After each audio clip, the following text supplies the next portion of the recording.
Why, hello, Alice, and welcome back to the Mad Tea Party. You have joined us at a serendipitous point in this timeline. I have Mr. David Estes joining us. It's been a while. It's been a minute. Yeah, you were last time you came on. You were at my old place. Oh my God, has it been three places? Yeah, Wow. that was like 22, I think. Oh man, yeah, It's been a while. it must have been. So welcome Must have back. been. Thank you. So glad to be back. We also have a first-time guest joining us, Mr. David Michael Sturm. Hello. This is the David podcast now. This is the David Michael podcast Yeah. now. Yeah. A Oh, duo. is that also your a name? duo of David Oh, Michaels, as shit. that's also my middle name. Damn. So we started out and we were like, I'm David Michael.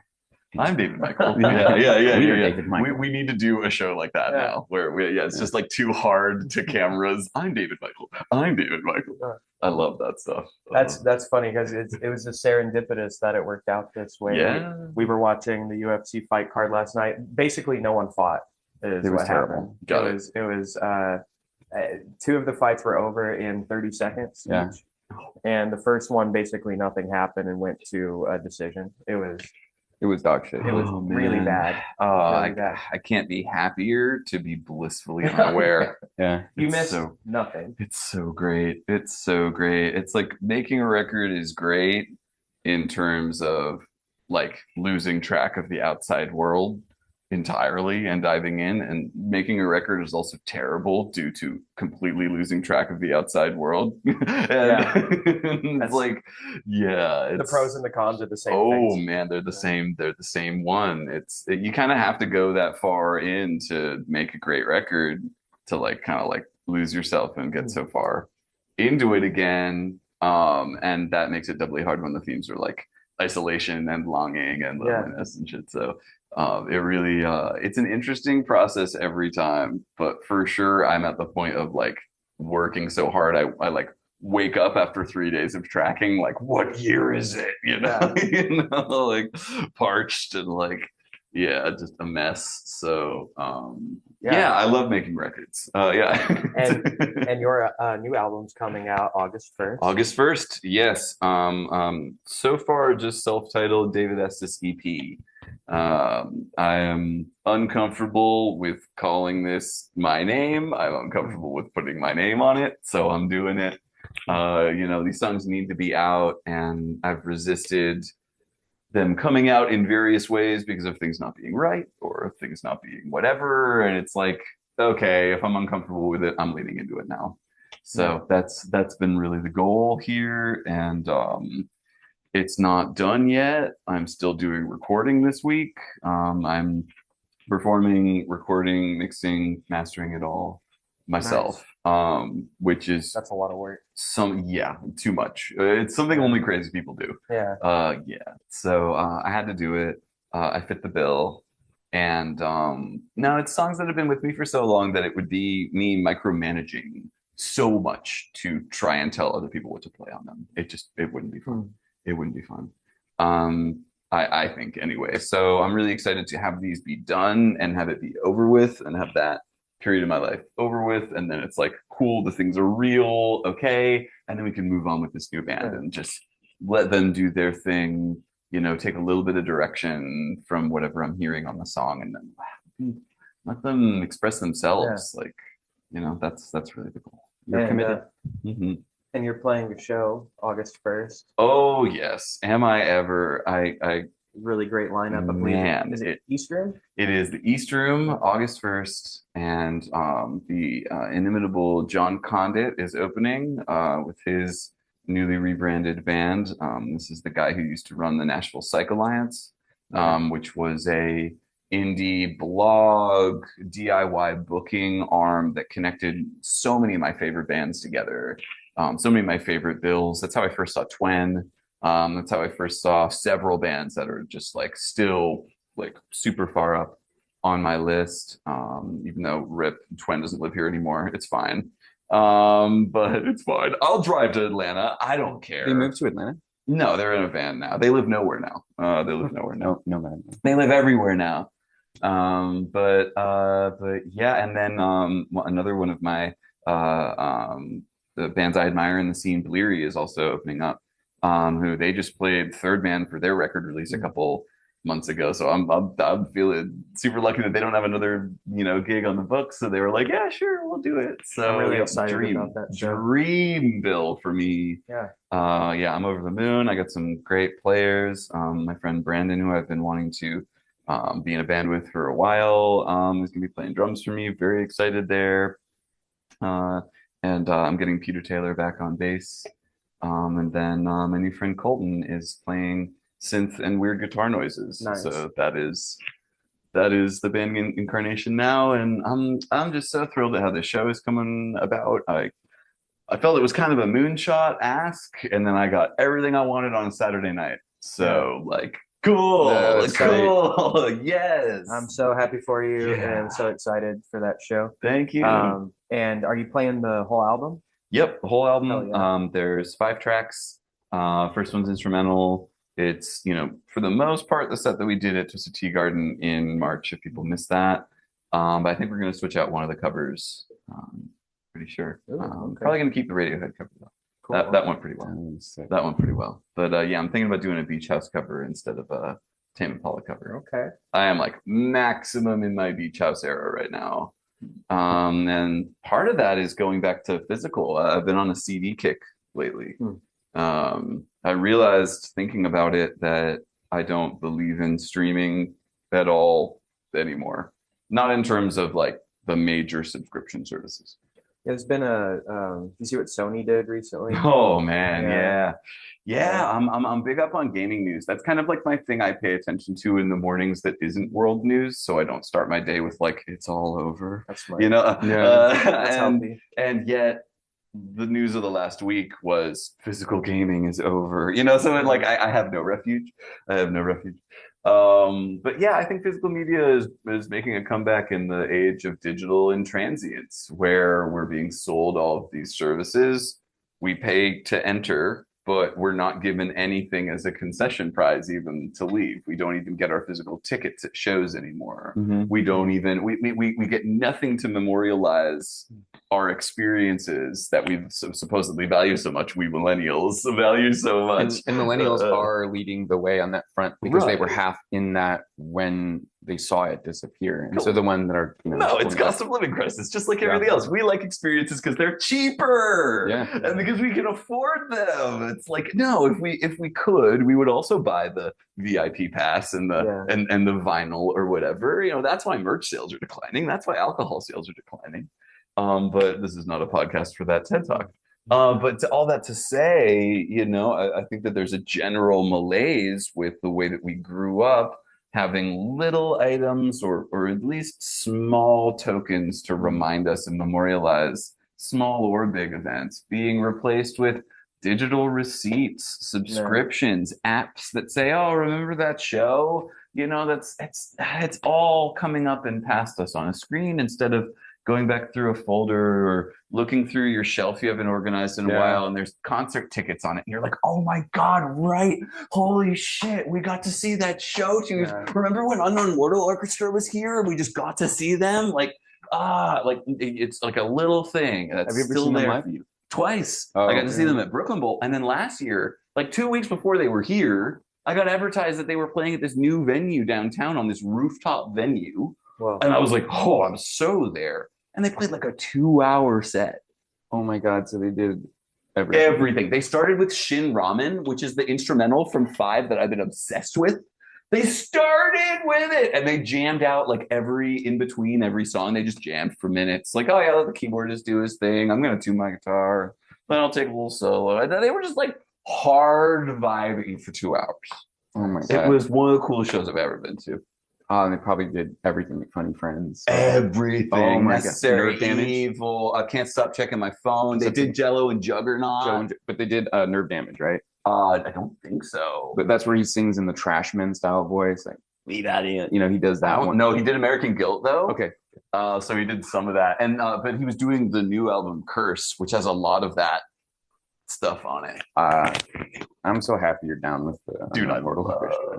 love them. But yeah, I got some of their records too, and I've been on a CD kick. Yeah. I have. I quit streaming I have 70 gigs of MP3 still on my hard drive from like middle school and high school, and I fucking torrented all of it.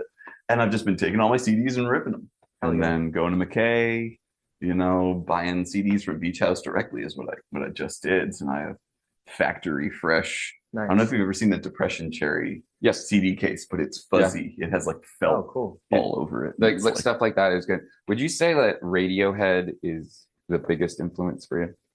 Ooh, because I hear it. If I have to pick one, because it's all over my voice as well, probably. If I had to name one band, yeah. I don't know if I'm necessarily trying to make music that's just like that. It doesn't sound like just like But that. like, also, what is music that sounds just like Radiohead? They sort of shift record to record. Yeah, they have a pretty wide catalog. They really do, and they go more electronic and ambient here, and then they come back with Hail to the Thief, and it's like 90% a guitar record, and like I don't know which one I love the best. It's all like Floyd too. Like Floyd doesn't have like a specific sound really. No, it's like certain albums have like a cadence, but but they're like all over the place. They're so broad, and the synth mixes into the guitar, mixes into the vocal harmonies, mixes into the organ coming in here. It's all the same. So I think it has to be Radiohead above any. Yeah.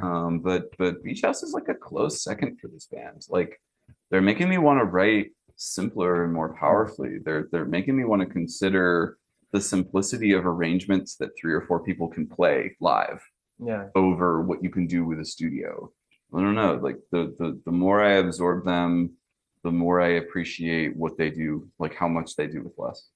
Yeah, truly beautiful songs too. Oh my God. Beach House. Oh, it just washes over you. Yeah. Back to the physical media thing. Your album is coming out physical media, and you can also get it on Bandcamp. On Bandcamp. I love the pay what you want model, pay what you can model. I feel like seems like a good idea. I want people to get my record in the way that they can. If they don't have money for streaming, if they don't have money to buy it on Bandcamp, they should have it. I want people to torrent my record if it's out there. I want to put it out for free on my website, have a high quality download of it. That's why I love Bandcamp. Have a high quality download of this record.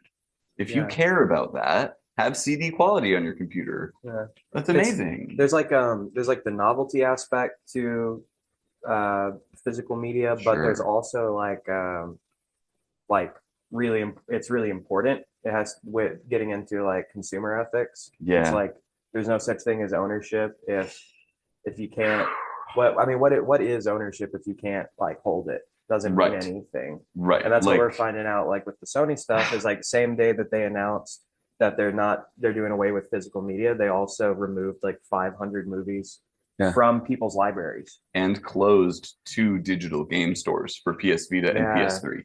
Yeah. Right. Announcing the sunsetting of that. So it's like, hey, don't worry about digital ownership. Anyway, we're closing digital ownership for these games from 15 or 20 years ago. So it's like really important. Like basically you'll pay for something thinking that you own it, but it's like, no, you have a revocable license that we can just remove for any reason. Sure. And it raises like and then we'll get off of the game thing, but like no, it's good. It's good. It's so relevant. Like archivists have like a genuine concern about like these things may just disappear from history. Yeah, the archivist and technologist in me, I grew up with PCs being handed down to me. My dad was in IT my whole life. And so, we were always taught various adages, like there are 2 kinds of people in this world, people who have lost data and people who will lose data, right? Digital mediums are binaries. They're 0 or 1. They work or they don't, right? They work, irrecoverable, right? Yeah. Like up until the moment that they are completely irrecoverable, they work. Unlike analog mediums, which slowly decay, or unlike an analog reading device, like a CD, right? Which has a physical reading surface that can get damaged and still read even if it's imperfect. Gotcha. That's kind of like the hybrid of both, wherein you're reading digital data. Interesting. You're not reading analog data like you are through a needle, right? That's analog data. By the needle, going back and forth on the groove, it knows how much plus or minus to push the speaker. Interesting. That's literally the only interaction that is happening. Voltage is being controlled by the needle pushed left, it's -1, pushed right, it's +1. That's the only data being transmitted, which is fascinating. And which is fascinating when you think about the fact that vinyl can't be mastered the same way. If you put too much low end, the groove is too big, the needle jumps out of the groove. Whoa. You have to master with less bass, literally have to, than with CD. So CD is a literally superior medium for sound, especially sound in the modern era that moves the subwoofer more than effort. Anything below 80 hertz is getting cut off on a vinyl mix. No one will ever admit it if they own vinyls, ever. And it's toxic. I mean, don't get me started on that. It's not. Vinyl is toxic to have in your home if you never spin it. It is X-gassing toxic chemicals and microplastics into your home every day that it sits in your house. Whoa. It is a humongous toxicity issue. We can't recycle them. We can't destroy them ethically. Really? They are a blight on the planet. They're the worst kind of plastic we can produce. Wow. The vinyl mafia is going to come after you. They hate me. Yeah, big vinyls. They hate me. Vinyls coming to kill you. I'm a crunchy hippie. We gotta cut all this. I'm a crunchy hippie granola even on internet usage. Streaming audio fucked me up years ago because I was like, we're gonna download the song every time we want to use it. That amount of data usage over mobile networks is significant enough that I was against it years ago. I've slowly become a streaming with device files guy, right? So that's usually how I do it. And then I'm not downloading everything for like all the songs I usually listen to. A lot of the streaming apps these days, to their credit, have smart downloads. Like I know that YouTube Music does this, where it sees your streaming habits and it downloads your most 1,000 listened to songs on your device automatically, or ones it knows it would recommend to you, and then it just has those already downloaded on your device. And those come and go. I never thought about this before. So it's kind of like the local files you can download. Yeah, it's like wasteful you're downloading something every time you stream it. Think about it. You need a server farm to be online, always running, taking data, to pump it into a mobile network. That mobile network also takes data, takes energy to push that to you. It has to power the cell towers. Cell towers need receivers and transmitters, right? There's entire... And that translates to like real life resources. It was years ago when when streaming video really started to take off. There were articles coming out being like, we can measure the amount of water expended per mobile data gigabyte. Whoa. And it's non-zero. It's serious. So we've been talking about data usage in terms of water for a while, and AI 100 times. Uses 100 times that energy. Yeah.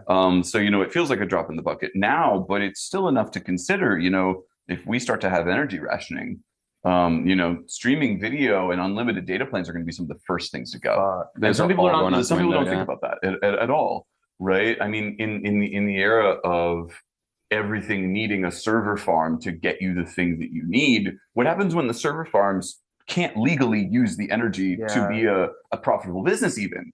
I mean, that's the thing. Like, if the energy demands for server farms, like if the costs go up even a couple times, every streaming business goes out of business. YouTube disappears. Yeah. It took years for YouTube to be profitable at all. I don't think Twitch still is profitable. Like the amount of we might want to Can I? I forgive you for that. I'll mute mine too. But it just calls into question the energy usage of all of this technology that we've been sold on this convenience, and yet, when push comes to shove, we're going to need to be more efficient on this stuff anyway. Yeah. So I'm just sort of like trying to tidy up my own house such that when I talk about it, I can feel a little bit more grounded about maybe trying to suggest that anyone else consider their habits. I would still feel a little hypocritical. There's going to be a breaking point.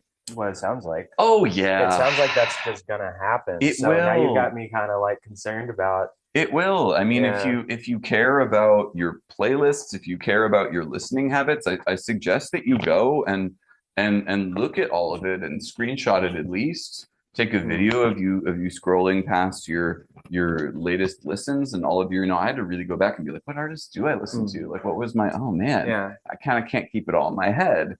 But I can look at what is even my limited CD collection and be like, oh, right, okay. So I'll bring these 10 or 20 with me in the car now. And then, it's sort of, I did it at first to simplify and like kind of stave off decision paralysis and not and not be so like, I don't know, burdened by choices, which is such a weird thing to say, but you get into making a record and you realize that the limit on being a producer and making a record is how many decisions you can adequately make in a day. Like a CEO, honestly, before your brain is pudding and like you have no idea what anything sounds like anymore. You're making choices, but you can't really see through to the end of them anymore. Yeah. You're just kind of trying still, but when you really show up at a session at first, you're thinking like, oh, if I make this move, it'll fit into the mix here and it'll do this. Like you really have the foresight. Several hours into doing that, you're mush. Like you're kind of done for the day. And to provide some clarity, you are a sound guy as well. Oh, yes. Yeah. Yes. So I'm sort of a multidisciplinary guy in many ways. I can never really do one thing. Started out as a singer and a performer, and then played drums and bass and guitar in high school, one after another. And then I went to school for voice and got out with a recording degree and have been doing live sound ever since. So I've like, since school, I've always had one foot in the technology aspect, one foot in the performing and art aspect. And so they're sort of forever intertwined now, right? So I kind of see things from both sides of the coin. I want to be a sustainable musician and figure out how live sound is sustainable and touring is sustainable. And also I've just been thinking about, studio usage and my own energy usage and just how we all consume music. And I realized that like I don't want to support a wasteful industry, i.e. streaming and mobile data. And I also don't want to court an audience of passive listeners. And that was sort of the other thing. Interesting. If you're someone who cares about records, like me, maybe you're someone who goes out and says, I'm going to go put on this record, and you go to the artist page, you put on the record. Like, that's kind of still how I use streaming, unless I don't know the artist, right? And then they come up in the algo, and I go, oh, who is this? Maybe I play a couple top songs. But like, other than that, I'm like, oh, what's their latest record? I'll check them out. Yeah. And I like check out a record, and I see how far in I get. And that's how the art was like meant to be consumed in the first place. I think that's still how a lot of artists make music. Yeah. And then their label forces them to consider which singles will sell, and then they push those out. Yeah. Right. And I still think that is at odds with the medium. It's like telling a painter, well, hey, I love your whole painting, but like we're only really going to zoom into like 60% of this in little squares for social media. So like, tell me which little squares of your painting we should zoom in on. Portion of the painting. Right. Like, tell me which little squares we should zoom in on, because I only really care about like which one. Oh, sorry, listener. I only really care about which one of those squares you care about the most. And it's like, bro, zoom out. I'm giving you all of this. Is all of my era.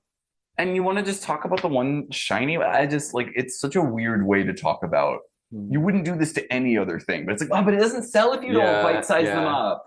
What do you mean it doesn't sell? Like, fuck anyone who's trying to tell me that. It doesn't sell if you don't package it up so that the lamest possible people can passively listen to your song on a playlist and have it pass them by like every other piece of music. Better get a portion for TikTok. I'm trying to sell for that so they can show up to my show like Steve Lacy and only know 30 seconds of my song, and then everyone tunes out and puts their phones down and there's a blank face for the rest of the show. Wants all the smoke. That is fucking sad. I never want that. Steve Lacy doesn't want that. He feels trapped. Yeah. He feels trapped. And that's the only reason I know who he is because of that sad tale. Yeah. Great TikTok fame. Awesome. I never want it. You can keep it. Yeah. We're in the era of digital proliferation of music, where 1,000 super fans that care as much as I do about Beach House or Twen can support a band like Twen. Yeah. 1,000 people who will order a $70 merch drop once they have money like me. Yeah. I was like, oh, I can't wait to save up so I could buy all of Twen's records and a shirt. And that's what I did this year. I regret not getting that 666 race car one. Oh, they're so fire. Every merch drop is so fire. But anyway, my reasoning at the time was just like, nah, he's good. You don't want that. That Twen show was, there was like some magic in the air. Magic. That Third Man show was fucking fire. You pushed me to the front of the stage as they were pulling people up. You're helping Emily up. And I'm like, no, like, you're going up there. We all went up there. It was way before that. We saw Emily go up, and you started pushing me immediately. You were just like, "Get the hell up on the stage!" I was like, "Yes, do that. We're going." And then the second Ian saw me, the guitarist for Twen, his whole face brightened up. He was like, "Yeah." He's kind of looking at you like you're we were all. It was two groups. Yeah. It was, and then but you know he's kind of looking at you like, oh, you're leader. It was absolute magic. Unreal. We still have video Yeah. from that night of us dancing with them. The picture of you, I showed it to Old Blue. I've seen some of that video. Yeah. Oh, so So fun. I ran into Old Blue and I was talking to them about you and stuff, and I was talking about that show. And I was like, look at this one picture of David. You can see like absolute joy and magic in his facial expressions and stuff. And they're like, oh yeah. And I told them, he's got an EP coming out. It would be good to get on a bill with them, right? Dude. Well, they played our show at at Twisted Tea. But Yeah, I'm they talking were awesome, dude. at something that's not the size of a room, like a big. Old Blue definitely needs to play in something big. That's some of the best music I found out here. If you can get on a bill with them, that would be great. Oh, would love to. They love you. They love you. Oh, big ups. Yeah, no, that show was so great. I felt so lucky to share the Twisted Tea Garden with that crew. But yeah, man. Yeah, I think. Sorry, go ahead. No, you're fine. I was just gonna say that Ustream show is gonna be so good. I think the last time I've seen Bleary was at Crying Wolf, if that tells you anything. They've been around for so long. Yeah, I'm talking like 8 years ago. Maybe. Yeah, I believe it. I moved here in much 2016, and they were one of the first bands that I came online about being like, oh, wait, this band rules, and they're from here. They're not just like really cool. They're not just in the local rock scene. Like, whoa, I'm blown away. Like, holy crap. And I only knew about it because I met Callan, the lead guitarist, at Fanny's. She's always been the Fanny's girl, the short girl with the bangs. Yeah. She's always been the Fanny's girl.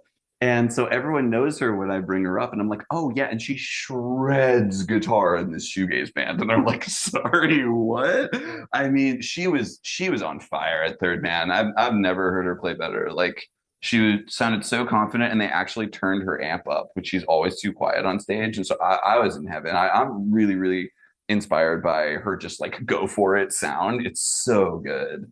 It's so good. So like, yeah, I'm obsessed with their new record. It's on heavy rotation. I mean, I was up there. I'm like an every word kind of dude, like trying not to sing too loud so they like, don't get like thrown off or whatever, like I'm trying to not do that to them. So, I'm one of those. I don't think I've ever played a show where a band I love that much is playing before me. Hell yeah. Dude. Ever. I'm so happy for you. That's like the coolest thing I've ever gotten to do in this town. And John, I can't say enough good things about John, man. I mean, like he is still one of the most humble people in this town in terms of like what he did for the scene here. I still don't think enough people recognize what he was doing at a point until the project fell apart. I was trying to work with someone to do a mini doc on the Nashville Psych Alliance and go talk to all these people. Oh, wow. Because like I love it that much. Yeah. And like I respect. What is the Nashville Psych Alliance? So it was a booking arm and a blog and an Instagram account that used to exist before COVID. And they would put on amazing shows. Gotcha. I still remember it was like, oh man, it was Twen at Cobra opening up for Ron Gallo and the Minx back in the day. And Ron Gallo was like taking over the town. I was obsessed with them, and I go in and I'm like, all right, it's Psych Alliance, bound to be a good opener. I'll go in and I'll never forget that night. I mean, like 20 people, like Twen absolutely shredding for 20 people back before Awestruck came out, right? So I was online when that first record came out, and hearing it on what was it at the time, Lightning 100. I remember listening to the radio being like, Twen's album is out. And I was like, I'm hearing it on the radio. Right. So hearing them play to no one at Cobra, I walked out of there being like, I need to buy an AC-15. Like hearing Ian play a blonde semi-hollow through an AC-15, it's cool. I totally aped it. It changed my life. I've never heard a guitar sound like that. Okay, so you mentioned that AC-15. Yeah, Vox. So for August 1st, let's talk a little, because you have a pretty elaborate pedal board. I wouldn't say even elaborate. I'd just say good. So pedal board and amps and stuff. What are you bringing? I've downsized. So I've had the AC-15 for a number of years since the Blam Blams era, but these days I'm going stereo. Okay. And so I have a solid stand amp on the other side. And I have this vintage Roland Cube with this little 10, and it is like a amazing clean machine next to the snarly dark AC-15. It's this sparkly bright kind of clean machine. You didn't mishear that. Yeah, you're Solid state. Yeah, baby. Solid state. I now own 2 solid state amps. I've got a Yamaha 12 for like $100 the other week. Crazy I steal. saw it, and Crazy steal. probably I'm a convert. well, for all the solid state haters, it's on Morbid Orchid right at the end, and I'm like, that's a PD Bandit. Those things are coming up. Yeah, Those things are coming well, up. I have a Studio Pro. You've been in my shed. You've seen the little Studio Pro thing. It's mean, Dude, they can work really, really well with the right guitar and the right pedals. What for a layman like Oh, me, sure. what is solid state? So the older technology of guitar amps are tube amps, and that's what you always think Okay. about. The big Yeah. Fender amps, this heavy ass guitar amps are all tube technology. So it's like Okay. this old radio technology of these transistor tubes. You put current through them and they light up and they glow. And that's driving those essentially is what you get guitar distortion from Okay. a lot of the time. And then in late 70s, 80s, I think they started coming out with non-tube technology, which also known as solid state. And so that didn't have the same characteristics and the same like overdrive and the same compression and overall sound that guitarists were used to. It was more sterile. You kind of had to work with it a little bit more. You're a guitar snob, or basically every guitar player will be like tube only. What the hell are you doing with solid state? But unless you're into metal, and then it's just like whatever, big and loud. Yeah, Static X, the Wisconsin Death Trip's all solid state. There you go. Like guitar players will tell you that you can really, with tube amps, you really dig into them. And my good guitarist out here, Sean Kenner, is just like, get a tube, stop with the solid state stuff. But he also recommended the PD. Yeah, and isn't it funny? He plays in bass conditioner, really good. But tube amps, I'm stuck on now, and ever since I got that PD Classic, I'm like tube. I'm like, I get it now, dude. Yeah. Oh, well, the Classic is it a 30? No, it's a 50. Fuck, it's mean. It's mean. So it's a very similar circuit to AC30 or AC15. Come over and play it, dude. It's crazy. No, Classic 30. I've considered getting a Classic 30 because it's basically a Vox AC15 made by PV. Okay, but back to what you're doing on August 1st. Yeah. So for pedals too. Yes. So for pedals, for the longest time, I have been a Brian May diehard. I run a Germanium Rangemaster treble booster into an AC15. Like that's the old Brian May Queen sound to get that super harmonically rich, big ass rock sound. And then I use a Ventris stereo delay or stereo reverb for a lot of my big sounds. Upgraded to some Chase Bliss pedals, so I got Chase Bliss Brothers Overdrive. I've got the Womb Tone Phaser, which is sick as fuck. So oh my god, that one the analog phaser, and I have good. the Billy Strings one with the envelope filter, so you can make it do like a Mutron, like a wow wow wow wow wow. Also with the phaser, like, are you kidding? Like, are you for real? And then I have like 5 drive pedals and whatever the fuck. Guitar. So guitar. Oh yeah. What do you bring? So I am like a Squier fanboy all the way these days. I believe I am bringing 3 Squier guitars to the gig. So the rig for the Twisted Tea Garden was my blonde Starfire semi-hollow. That's the tried and true. That's my baby for D. And then for E, I have the white Jazzmaster now. The white and purple Jazzmaster stays in E. And that's the one that I kitted out fully last year. I fully customized it. I took out everything but the body and the neck and replaced it myself, wired it on myself. It's exactly how I want it. That's like me customizing guitars these days is like me working on on cars for other people. Like that's my getting in the shop and fine tuning and stuff. And then I have an electric 12 string by Squier these days. You're not bringing that one. Oh yeah. Oh, you are? Okay. Oh yeah. Even if I only end up playing one song with it, it's going on. It's going on the stand. You're looking at it. Oh, I love it. I made a custom pickguard for it. That's the green, sparkly green one with the orange Dalmatian tort on it. The orange and black tort on it. August 1st. That's gonna be so sick. Gorgeous. Sorry, Alice. We'll clip it. So be remiss not to do the thing I do all the time. Do it. Do you have any ghost stories? Ooh. And I guess what I mean by that is any thing you would consider like paranormal or supernatural experiences. Yes. 2 come to mind. Yeah. The first one's an old one. The second one, I'll try not to cry. So the first one back in the day, sort of witchy, sort of hippie girl I was dating in college. This girl Lily. I'm out at her parents' place visiting her in like the summer. I forget. And they live in the Lancaster area in Pennsylvania. I went to school in Pittsburgh, so it's like across the street. And so we're staying there at her house, and it's like the first day I'm in there, and I get set up in a room upstairs. They have this old, cute old, like, farmhouse. And I'm up there getting my stuff together, and like I think I have like an inkling that there's another floor upstairs, and that Lily has an older brother. And I'm like, okay, I know that like there's someone else in the family. And so I'm in my room getting my things together, and I hear footsteps upstairs. And I'm like, all right, there's someone upstairs, whatever. And like happens multiple times, right? Like someone lives up there. And I'm like, oh, okay, whatever. This is my first time in here. I'm putting my stuff away. All right, all right. And I go downstairs and I'm like, oh, so is your brother here, Lily? And she looks at me, and her mom and her share like a knowing look. There's a couple seconds of silence. And she just looks back over me calmly and says, there's no one upstairs. And I'm like, what do you mean? And her mother totally like calm expression comes over her face, like, yeah, there's no one upstairs. Jasper doesn't live here. And it's like, then what did I hear upstairs? It's like, that's the spirit that lives in our house, kind of thing. They already knew what was up. They when you said that, they already. They both looked and went, wait, he can hear it. Yeah.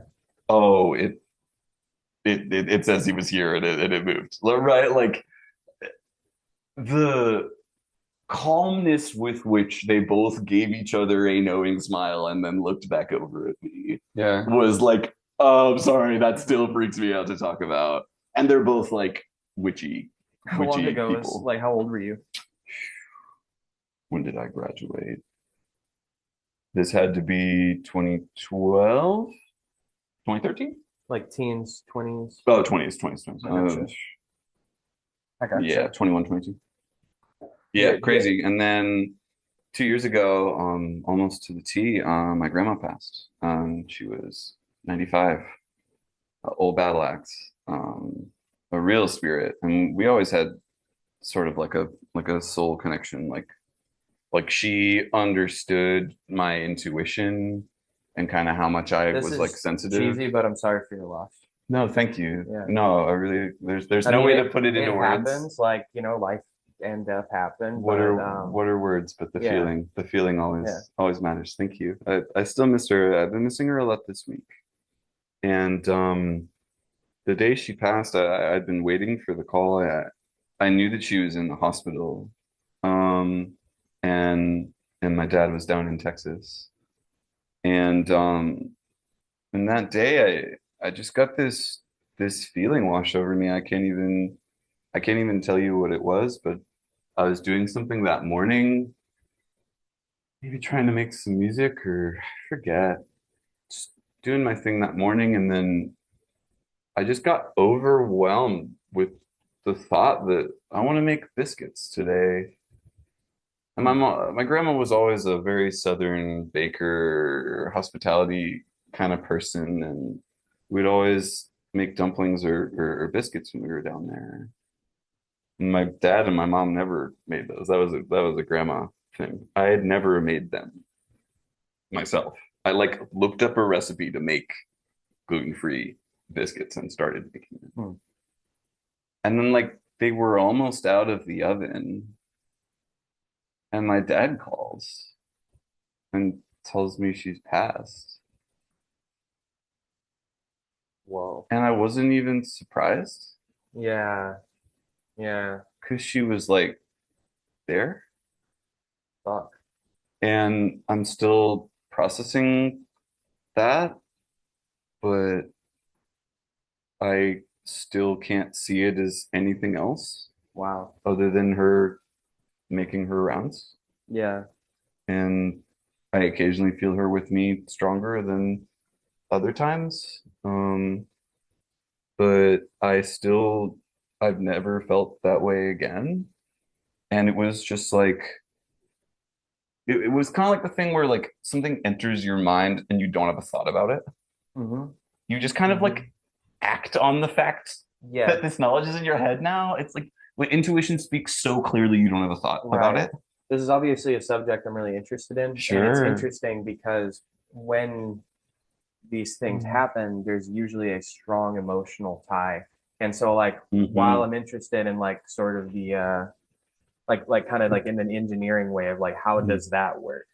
Like what is happening? Yeah. It's just kind of like I appreciate you being vulnerable and talking about it because these things are associated with strong emotional moments. And I think that's part of a function or a part of how that works. It seems like the two go hand in hand, which is just really intriguing to me. Yeah, me too. The mechanism is where my logical brain comes up, and I go, wow, how in any way could I be communicated to? But then I'm immediately struck with lover's telepathy. Yeah. Lover's telepathy is a thing I've encountered with people that I wasn't even deeply in love with. It's a sort of thing that I share with those I'm emotionally entangled with, and I now use that word deliberately. That's real. And I think that you get inextricably tied up with people in ways that just layer and get deeper every year you spend together. And that's why I don't think it's about blood. I think it's about attention. I think it's about awareness. Yeah. And I think where human awareness and energy goes, that's where the change happens. Like that's where the magnetic field gets projected. Like that's where whatever energy source or mechanism does happen to entangle things like that. Awareness, I feel like, is the mechanism. Yeah. And I feel like being aware of someone, thinking about them, not even sending a message, thinking about them is enough to send them something. And I may not always agree with religious people, but I know that many tenets of religious things are because of years of observation and years of human experience trying to be reconciled, trying to be explained. I think prayer is a way that people focus their attention into the world, project it out of themselves, and change the universe in some small way. And that's only a controversial statement now. People, for all I'm not time, a religious person as well. Oh, yeah. It's like the people for all time. It's like, yeah, of course, like thoughts have energy and affect the world. It's like that's like well understood until recently. It was an ancient knowledge, I think, right? And it's like, oh, we're so smart, and those people were just superstitious. It's like, no, most people are fucking idiots and could not do nearly what. We're seeing it in every industry and every science where it's like where we are quickly losing the knowledge that we have. Knowledge, but also just like skills and like there's no preservance of like like everything, man. I would agree. Like they're having a hard time building airplanes now. Yep. No one knows how to build airplanes. Right. That can make a greater profit margin. That's the caveat as well. It's like if you have a welding degree right now, you're probably, or not a welding degree, welding electrician. A welding degree. If you have a degree, a master's in welding. If you like go to a trade school and you like have a craft, then it's like you are so essential and in such high demand. In any industry. Right? Well, it's gonna hit the fan once some of these companies fold, but you can only hope. But to keep it on the spiritual side. Sorry. No, not at all. This is the way my brain works too. And these days, thanks to the power of Adderall, I can actually like return to the thought I had before. Meds can be good. You mentioned lovers telepathy, and then we were in the field of thought and intention. And I gotta say, I look at it a year ago, and that is absolutely true. The power of like prayer, it is freaky, and we've lost that, and it's looked at as like woo woo now, and people that think in terms of, oh, it's the preservatives that preserve me, like that's a bunch of crap. Right. I think collectively people are now tapping into that and being more aware, more conscious, because that shit is real. I think it is. And I've thought that maybe I'm just a different type, or that, my powers of empathy that I've had since a kid allow me to tap into other things, and I just don't believe I'm that special anymore. Empathy. It's I just don't believe I'm that special anymore. I think everyone has it. You feel things like yes, that's a big part of the utility of like making that happen. I think so. Yeah. It's a thing that I've struggled with my whole life. Being a highly sensitive person, and even my mom wants me to, a professional psychologist wants me to own the label of empath, and I still reject it.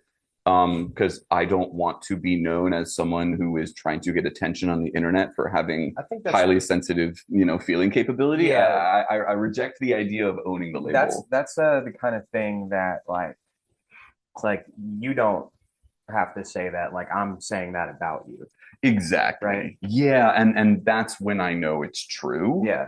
For sure. But what is the thing I've always said? When you have that, you can see that with other people. You don't have a choice. You Yeah. walk away from situations wondering if what you're feeling is your emotion or someone else's. Yeah. Who am I? And I get this to a point of disassociation. Yeah. To a not knowing, and it takes me hours or days to process. Right. Yeah. This is something I'm burdened with. Yeah. This is something that happens to me. And it's something I'm immensely grateful for. Yeah. Because I really consider it a superpower in an age when people don't understand each other and struggle to. I have too much info. I have too much knowledge. I have too much insight. I walk into a room and I see what is wrong with a couple. Yeah. I mean, instantly. And I don't even want to say this out loud to anyone lest I sound self-aggrandizing or Dude, I know exactly what you're any talking of it, about. you know, and I feel like people have glimpses with this, but I've really struggled with it my whole life. And it's a thing I think has gotten in the way of forming healthy relationships until I really like narrowed down on it. Right. Yeah. Yeah. I would only want to be with people I felt like I could help or heal. And because of that, I trapped myself in That's heavy. energy vampire situations for years and called it virtue. You know, I was just killing myself for people that would discard me at a second's notice and then come back 2 weeks later and I would let them back in. Or that you see no progress from. So you're saying like there's that you don't see them changing, you don't see them stopping some of the behavior that they're confiding. It was even a mode that none of that mattered because I cared about who they were for real way more than the transience of their behavior or the patterns of how I was. I had so much within me to give, I felt, that it didn't matter if I was depleted or not for people that didn't, because like I would recover and I would have more in the future. So like, what's the problem? And the problem is that you destroy yourself as habit. You never know, you never know what the real thing is, and it shouldn't make you feel like that. Life is really hard. Your person should be the place that you go and you feel good and you feel rested and you feel rejuvenated. You feel like you can say anything. You can be wrong. You can screw up. There's always grace for you. There's always another chance for your person, right? Because you have this core of understanding. You have this special sanctuary for the two of you, right? Like that's what love should be, not like a consistent bartering of resources to try and stay alive or get your needs met. Real love's like being an adult and maintaining relationships is like it's very pragmatic, like emotion is a thing, like feeling super important, but it's really about like boundaries and like there can be it can be like not sterile, but like there's every relationship is different, and every relationship is a social contract. Like we all have, we've never discussed this, but like Like you and I have a contract We that do. says that you don't I don't like burn my house down. Like we Right. never have to talk about that, Yep. but it is understood that that would be a breach of a contract that we've made. Yeah. And every relationship has these different contracts, and that's true of a friendship, of a romantic relationship, of a business relationship. And I think that's what maintaining a relationship is largely about, is communication uh and treating each other the way, not only the way you want to be treated, but more importantly the way they want to be treated, right? Yeah. But also not compromising on yourself, because I feel like when you were saying that, I can't help but think, like, I've been on both sides of that. I've been the person um putting up with bullshit, and then I've also been abusive. Like Sure. I've been the person that is the burden that's being maintained, you know? It's a spectrum. Yeah. It's a And spectrum. it's really just about having a healthy relationship with yourself, understanding your boundaries, and then recognizing and communicating a contract with another human being. Yeah. Yeah. Yeah, and it's tough to navigate that when both parties, usually coming into it, have a different culture for discussing or having that contract come about or having the terms be discussed, right? And so that can be a very Sometimes tenuous. people don't want to have a contract to keep it, or don't want to discuss things to keep it ambiguous, Right. so that goalpost can be moved. That's like, it's a line in the sand that's Right. not discussed because I don't want to have clear communication. That way I can play with the boundaries of this thing. I And think that happens a lot too. A lot of that time is there's been no Yeah. good example. There's been no good model for what a comfortable, loving situation looks like, where people can disagree and come together and, you know, reconcile and find common ground and have it all be okay at the end of the day. Or where things can get heated, there can be a disagreement.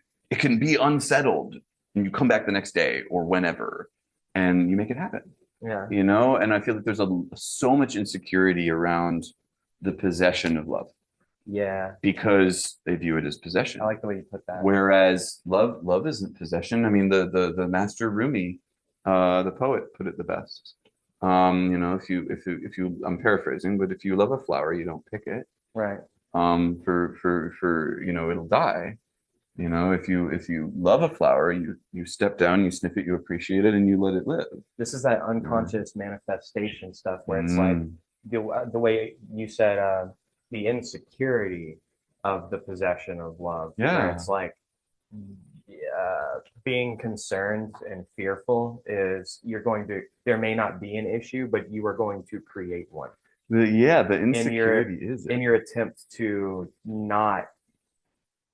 stop that, that's what causes that to happen. This destroyed the potential relationship with the last person I was dating, in that we connected after not seeing each other for like a year, and we're coming back into contact, and then we were on the phone one day, and me even mentioning that I had female attention from someone else triggered immediate jealousy.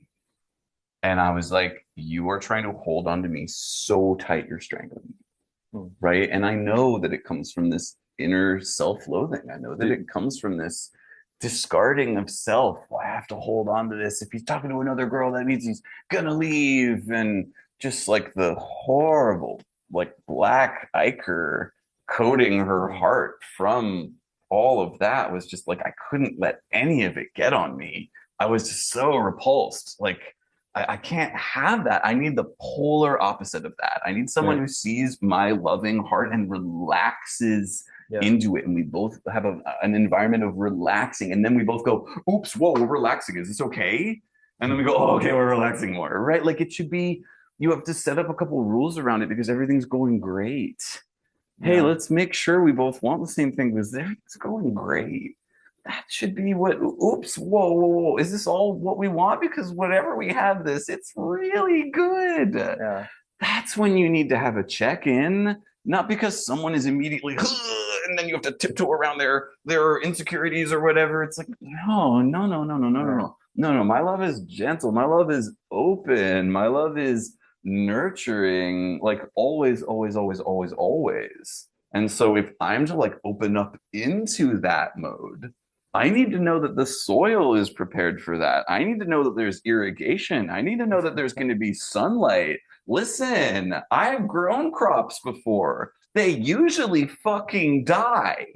So how about we have a little foresight? How about I buy some fertilizer before the world supply goes to shit? How about I buy, Yeah. a little bit of some other plants and some other plants around it that are going to make sure it's pollinated You're so right. correctly. It's so fragile. It's so so fragile and tenuous. As someone who truly fell in love at 16 and had 4 years of actual, real, heartbreaking, the entire saga at 16, let me tell you, I know what it really is. And you are letting go into this humongous space that you have no idea how long you're going to fall into.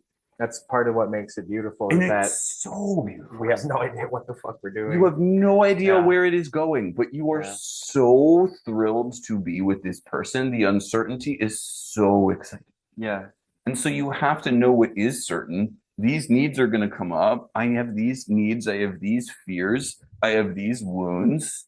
Can we accept those? When I get treaded on here in this very tender spot, I will yelp very loudly. That's what this means. I'm not yelling at you. Yeah. All of those things. Yeah, these things are in there. By the time you're in your mid-20s, if you're living, everyone has those. So, be open, be vulnerable, be real. And if people can't do that, I'm showing the door very early now. Right? I'm very, very early. Yeah. I recently, I'm not trying to, in the past, it's like, okay, well, should I pull back here to create like an urgency, like doing stuff like that, which is just gross. Gaming. And it's like, yeah, gaming. And it's like, that's never worked. I mean, actually it has. Actually, does it that get has worked results for a lot of people? Does it get results? Sure. Are they the results you exactly. want? It's like that's black magic is what that is. It's you will cause what you want to happen, but it is not the what you want. Monkey's paw. Yeah. There's always a price with that. Yes. Black magic. Yeah. Kind of always. It's not wise. It's not strategically smart to do because it doesn't. You may get what you want, but it's going to be bad. And everyone's got to do it. I'm just like, I've been practicing just like going with the flow, not trying to exact my will and just like kind of, I mean, it for me personally, it is like, it's been like a faith journey and just like trust yourself. Yeah. Like trust the universe also is just like, it doesn't matter what I want. What will happen will happen. And that has made my life drastically better. I've been practicing that the last few months. Like I had I won't get into it too much. I'm very interested. Neef gets mad when I repeat my stories all the time, but I love that. But I've been on a journey here recently, over the last few months and, that just had a moment where the string finally snapped and it's like I have to make changes, and what that looks like is not trying to exact my will. There's what's going to happen is going to happen, and there's nothing you can do about that ultimately. There's very little sway you have over the world. But you do have some sway. You do. It's a dance. You're dancing with the universe. It's collaborative. But I guess that's what I'm saying, actually. It's what I'm trying to say is it's not about you forcing your will on the world. It's you collaborating with the universe together. Because you do move the world. You're right. That is a thing, but it's got to be what the universe wants as well. It's got to be, it's not fighting against the current, but moving with the current. You're really speaking my language. Yeah. And that's what ends up happening is that everything you want just falls in your lap when you do that. So fire. I could go on this year about that, but I do have an interesting point, maybe not of disagreement, but of another point of view there. And I really relate to where you're at right now. I think it's where I was at maybe 2 or 3 years ago, where I needed to just be okay, not push on music, not push on anything that was my identity, because like I was kind of going through an identity crisis a little bit. And oh Jesus Christ. Okay. And We'll clip it in post. I know we'll fix it in pre. We'll fix it in pre. But I was really going through that and just needing to go with what happened, not force anything, not push anything, be here, be okay. Right, was like the big thing of like 24 and 25 for me. I just need to be a sound guy. I will make music where I make music. That's why I will always love Twisted Tea Garden, Rest in Power. Yeah. In those years, some months, the only music I was making legitimately was going to those jams. I needed to just be David Estes, human sound guy. That is enough, and live it. Where this whole environment of music and everything was telling me, if I don't do numbers, if I don't do X, if I don't do Y and Z, I'm nothing. And I wanted to reject that. Right? If I'm not doing music, what am I? Is so much of like the spell people are under here. And so where I'm at this year, honestly, since a couple months before Stonehenge, but upon going to Stonehenge and then after that, is that honestly, I see the complete lack of like completely going with the flow is still a bit of an embryonic stage. And I needed to come out of that and say, I am at like the will of this flow, but it changes when I extend the invitation, Making space for it. When I definitely agree with you that it is collaborative. It's not just going with the flow. I didn't see what I wasn't showing people by not asking. And I'll explain more. Yeah. So it started with dating, wherein I felt very single, very available, but I didn't feel like I was showing that to other people or they weren't picking up on it. Right. And in dating, everyone is looking for a different signal, but they are looking for a signal. If I don't reach out to anyone and start that energy, absolutely, and start that energy, starting to go with any sort of invitation, even if it is just, hey, good to see you. Hey, I missed seeing you. Where have you been? Like a little thing into the world, and then following up on that. And saying, wait, this is what I want. Whoa, I was in your presence and I felt so good. Why can't I meet more people like this? This is within my realm to change. All I have to do is ask for more of what I want. Hi, I'd like to see you again. Yeah. I'm not saying you need to be this, it needs to be this, it needs to be that. I'm inviting the universe to flow with me. Yeah. And this whole year has been what I think are risky asks being unanimous yeses back. Okay. I totally agree with you, and that I see that nothing is the addendum that you're making on what I'm saying. Because I see it as the same. Yeah, because on it's easy to say it's like if you do nothing, everything comes to you. But that is all. What is also a true statement is that nothing happens if you don't do things. Yeah, nothing happens. Right? Yeah, you need an action for a reaction. It's the meme. I don't have bills anymore. I have manifestation. Yeah, but that's like that passivity or like that is so bad because people just say, oh, if it doesn't come to me, it doesn't come to me. Fine line between enlightenment and passivity. Yeah, very fine line. And I think there is an issue with becoming enlightened where all material things give you no value and you're just a ball of energy. And like, listen, I got plenty of time once I leave this body to do that. I'll be a ball of energy probably for a good while after that. That's kind of a controversial thing to say at this point in time, but like objectivity exists. Like there is a physical permanence to the world. Like things there is like things exist. They do. And it's not there's no opinion about that. It's like that's actually that's what makes human interaction interesting is we can both look at the same piece of art and we both saw that thing and like we like shared that like when we go to a show. It's like we both experienced a thing that happened objectively from two different angles, and we may have like it's like what order did they play the songs in? It's like they played this song first. It's like no, I think they played it this way. And they shit. Yeah. I mean, so I like love that. Yeah. definitely, but something did happen. There is a order that the songs were played in. Yep. Whether anyone knows what that is or not. Oh, Yeah.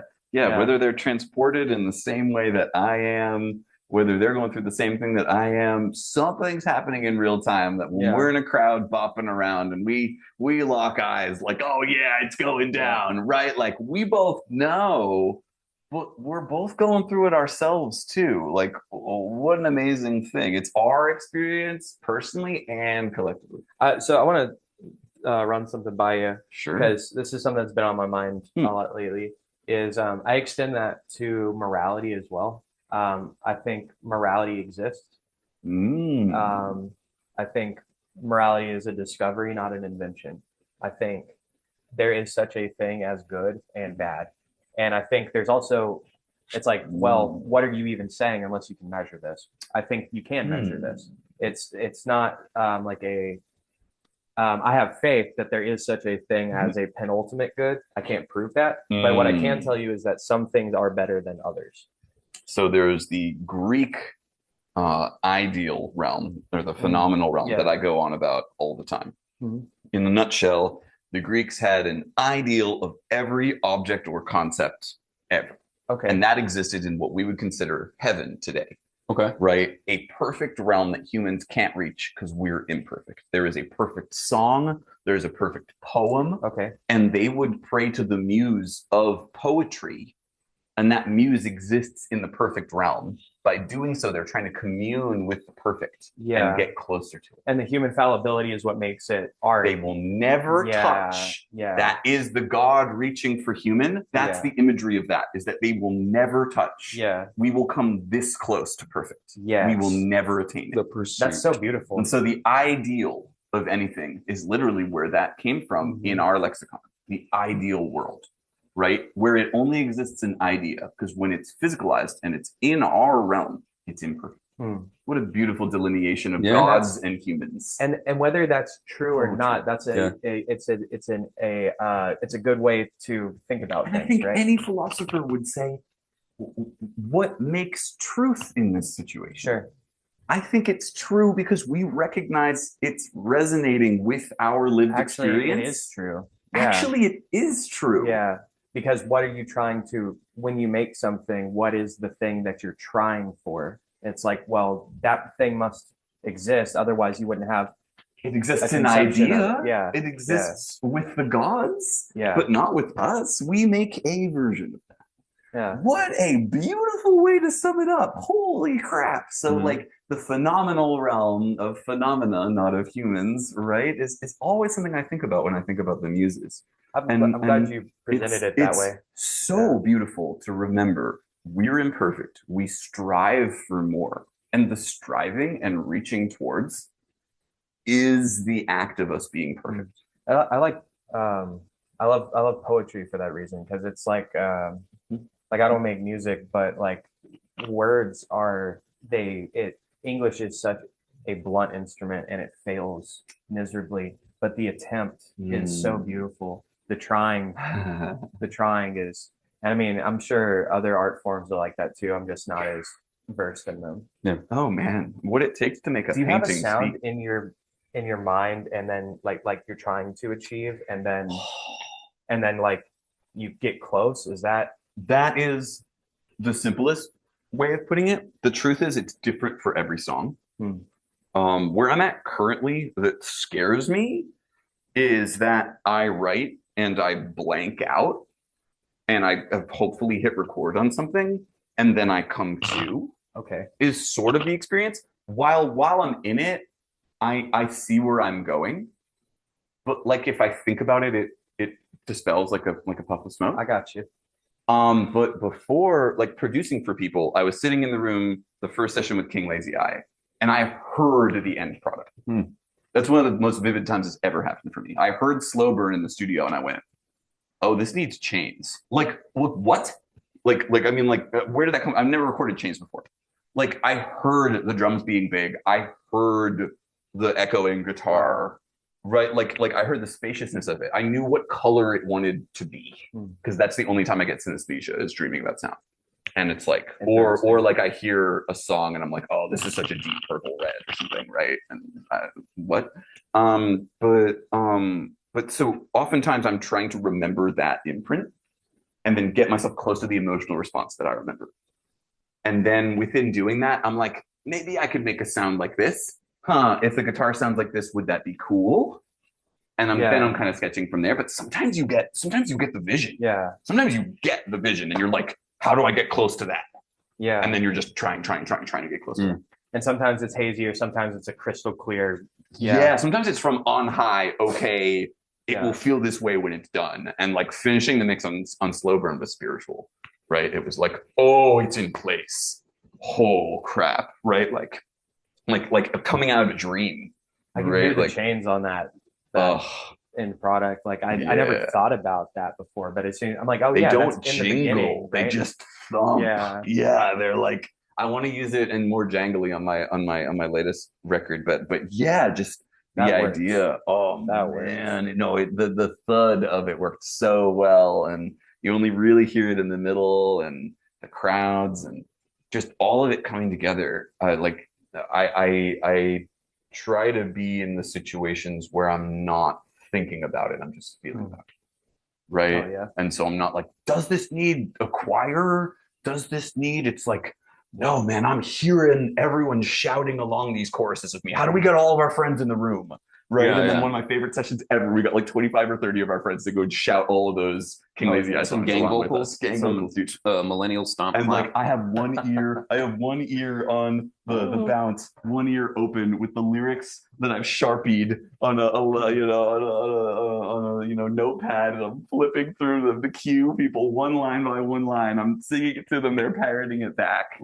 And Dylan is like hiding in the corner because he can't believe how much is being done for his song. He was like, how do I do all this? And I'm like, I'll handle it. And I just like walk in and handle it, right? Like I'm just like a musical director hat immediately goes on. Just I love it. So there is a vision that picks you up, and then you're like desperately trying to keep it in your mind, pull the thread.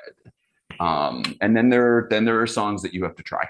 There are songs that you're like, I know there could be a better version of this. Yeah. I'm not sure what it is yet. Yeah. And that's when you need the studio time to try.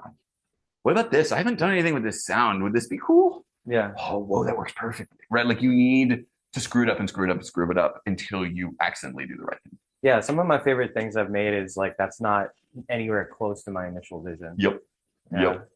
Yeah, or the initial just visual happen that way, and that's beautiful too. Or being in it, you realize the actual message of the song, and you're like, "This doesn't hype that up at all. I need to rearrange this part so it gets hype here." I'm sure you've experienced this too, but like something that happens to me a lot is I'll look at something I wrote like years ago, and I'm like, "Oh, that has a meaning to it that I did not intend," and that's like a weirdly.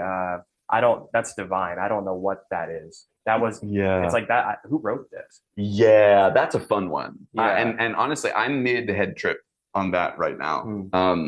A friend, which is probably going to be the first single that comes out, is like a 8.5-year-old song. Damn. Like I think it was 2017 I was writing this song. So glad you're exercising these babies that have been on me so long. Ella, the singer of RKS, when I was recording King Lazy Eye at Charlie's house, said to me when I was talking about these ideas, I think even back then, they were like, each song idea you have that like you need to make something out of is like a tendril that's like sticking out from off of you energetically. And after a while, you become this like confused mass of these tendrils swirling around you if you don't like commit to doing them and like pull them out of you and like let them become a thing outside of you, like birth them. And otherwise you're just sitting with all this potential that you need to her argument was know you're going to do something with it or let it go. Let it go. If you're like, no, but I want to do something with this, it's never gonna happen. Let it go. And so I really feel that energetic weight being so close to being done. It's so close. And like I'm inhabiting the headspace that I was writing about 8 or 9 years ago. And I'm like distracting and procrastinating the ways I used to. That's time travel. And I'm like, it's really been crazy. Yeah. It's really been crazy, especially doing the vocals. I went over to Neve's house because I had to get out of my house to do the vocals. And like 2 sessions, like I fucking like blew myself away with those sessions. So yeah, it's really a way to process this stuff and finally get it out of me. All these years, I'm like, oh, I'm not a songwriter, but I have one song. And that song I always brought to open mics was A Friend. And I always had that one in the back talking. That one worked. It was always there for me. You know, yeah. like so cool to bring that back. And I was at that Twisted Tea Garden show. That was just a magical experience. I cannot wait to see what you do. We're gonna do it even bigger at Sturm. We're gonna do August it even 1st bigger, baby. With Cleary and John Condit and the Come Down. It's gonna be a night of dreamy psychedelic rock, shoegaze, indie rock, everything your heart could desire from the East Room. You know, the shows that still make me believe in rock music. Yeah. You know, it's the good stuff. So I'm so happy to have that be the show. I'm August 1st. Releasing on Saturday, August 1st. East Room. Let's blow it up. My parents are gonna be there. Come on, they flying down. Oh, it's gonna be great. It's gonna be great. I can't wait. Step in the power, King. Yeah, ever since Stonehenge. Yep. I met a witch. We'll end on this. I met a witch at Stonehenge. She told me I gave her King David energy. She said when we were in Stonehenge and our spirits were emerging from our bodies is what I was experiencing. She saw the crown on my head and the lyre on my back is what she said to me. Ooh. And I said, sorry, what? And she was like, King David. And I was like, is this just what you say to people here in the UK? Is this just what you just like, yeah, archetypes? Everyone knows about King David. And I was like, well, we never say that to each other. Yeah. And it's been following me this whole year. I remember having, like, when you got back from Stonehenge, we were at that house party and like you and I talked about Stonehenge for like probably an hour and a half. Yeah. It is like, yeah. So magical. Man, I wish we had more time. We'll do this again soon. Yeah. David, thank you so much for coming. David, thank you. David Michael, thanks for being here. David Michael, thanks for being here. Of course. Be at East Room, August 1st. We'll be there. I'll know if you're not there because I'll be there and I'll this is a threat. Look, just show up. Yeah, come hang. It's gonna be so fun. And August 1st is also when self-titled EP comes out. David Estes EP out on Bandcamp. Come get you a homemade CD. Oh yeah, CDs. And we'll see you next week.